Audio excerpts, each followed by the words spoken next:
तो देखो पोइट्री का तो ऐसा कुछ मेरे को आइडिया है नहीं, बट क्या होता है आपको एक अलग तरह का रिप्लाई आ जाता है ना रात में। तो जो डायरी में 2-4 लाइन अपने आप लिखा जाते हैं, है ना। हाँ वही वही वही। तो पहली जो चीज़ें आदमी किस पे लिखता है, प्यार मोहब्बत पे, है ना। एक इश्क होता है चेहरे से कि भाई शक्ल देखी पसंद आ गई और फॉलो करने लगे, और एक होता है कि कोई बंदे की शक्ल आपने बाद में देखी लेकिन वो आपके आसपास से उसकी वाइब से ही प्यार हो जाता है कि भाई बातों से ही हो जाता है कि। तो उस पर लिखा था कि मोहब्बत अगर सिर्फ चेहरे से हो तो उनकी तस्वीर फ़ोन से मिटाकर उन्हें अभी भूल जाएं, उनकी गली में कभी कदम ना रखें और उनका शहर भी छोड़ जाएं। पर जब इश्क हो उनकी बातों से, जब इश्क हो उनकी आवाज़ से, इश्क हो चैट करते वक्त उनके पास होने के एहसास से, तो फिर कौन सा तरीका अपनाएं हम, ऐ खुदा उसे कैसे भूल जाएं।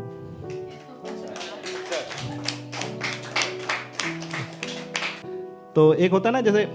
आप किसी को पसंद करते हो और वो एक वीक आता है ना वैलेंटाइन वीक, तो उसके एक एक दिन आप सोचते हो कुछ करो, कुछ उसके लिए करो। तो लेकिन एक वो सिचुएशन ऐसी आ गई कि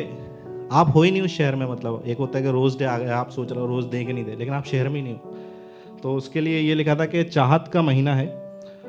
तुम एक चाहत मेरी रख लेना, माना थोड़ा दूर हूँ तुमसे, इंतज़ार मेरा कर लेना, ठीक है लौटने में देर तो होगी पर बात फिर वहीं से शुरू होगी, अगर लगे कि हल्का सा इश्क तुम्हें भी है मुझसे, फिर लेकर एक गुलाब तुम अपने पास रख लेना। जब एक पैटर्न टूटता ना, लाइक आप किसी से बात कर रहे हो, अब रिप्लाई ना आने में जो फ्रैक्शन ऑफ सेकंड्स लगते थे उसमें 1-1 मिनट लगने लगा। उसके ऊपर लिखा था कि यार जाने क्यों उनसे अब पहले जैसी बात नहीं होती, कोशिश हम बहुत करते हैं पर वो कामयाब नहीं होती, और वो गुड नाइट, टेक केयर, शब्बा खैर, शुभ रात्रि बोल के एक दूसरे को सोना बहुत याद आता है, उनके दिल का हाल सुने बिना हमारी तो रात तक नहीं होती, जाने के अब उनसे पहले जैसी बात नहीं होती।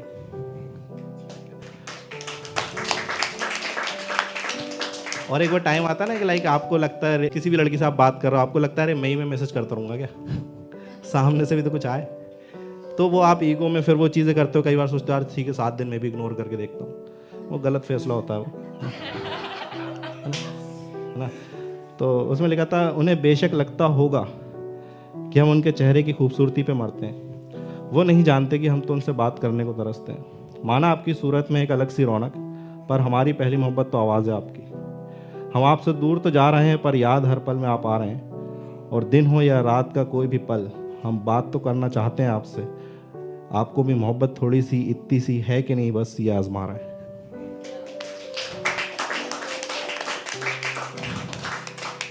और फिर आपको एक टाइम पे लगता है अब तो सब खत्म ही है मामला, है ना। तो उसमें फिर आप अपने दिल को समझाते हो कि झूठी तसल्ली ना दे खुद को मेरे दोस्त, आगे बढ़, हाँ वो बढ़ चुका है तो उससे आगे अब तू भी बढ़, ना आएगा कभी वो लौट कर उसकी राह, और हमरा अब कोई और है, चल रहने दे चुप हो जा, मत कर इंतज़ार उसका, आगे बढ़। ठीक है। और फिर एक होता है ना कि आप यार मना तो हो गई, फिर आप एकदम दिल टूटता है और आपको लोग चुप कराने आते हैं, अरे मत रो मत रो मत रो, तो उस पर लिखा था, है ना, कि जब कोई इश्क में हारा हो तो उसे अपने पास बुलाया करो, उसके साथ बैठो, उसे कस के गले लगाया करो, हाँ लेकिन उसे रोने दो, कभी चुप ना कराया करो, सच्ची मोहब्बत में हुई तकलीफ के आंसू बहुत खुशकिस्मत लोगों को मिलते हैं। अब ये लास्ट है ना, ये अलग मैटर है, मतलब ये तब का मैटर है, 2019 की बात है, 31 दिसंबर, तो नया साल आने वाला था, हमने किसी को अपने दिल की बात बताई थी, और उसी टाइम एक हमारी फर्स्ट डेट भी थी। तो उस पर है कि बीते साल के आखिरी लम्हों में तुम्हें याद करना, और नए साल आते ही भुला देना खुद में एक हसीन एहसास है, फिर तुम्हारी चाय के साथ मेरी कॉफ़ी का चीयर्स करना, तो कभी शेयर की हुई उस एक वेज बिरयानी का स्वाद, इलायची प्लेट में एक दूसरे की साइड करने में वो चम्मच लड़ाना, हाँ याद आता है वो 10 नंबर वाले भैया के यहाँ गोलगप्पे खाना, तुम्हें तुम्हारे घर छोड़ के आना, और फिर उल्टा तुम्हारा मुझसे ये कहना कि सुनो डरना मत, आराम से घर जाना। कुछ गलत नहीं था उसमें, कुछ सही नहीं था, हालात ख़राब थे और शायद नसीब भी, अब कोई शिकवा नहीं है तुमसे और ना ही तुम्हें मुझसे, तो चलो दूर भले हो एक दूसरे को माफ़ कर देते हैं ना, वैसे भी हम चुपके से एक दूसरे की स्टोरी देख लेते हैं ना। That's my time.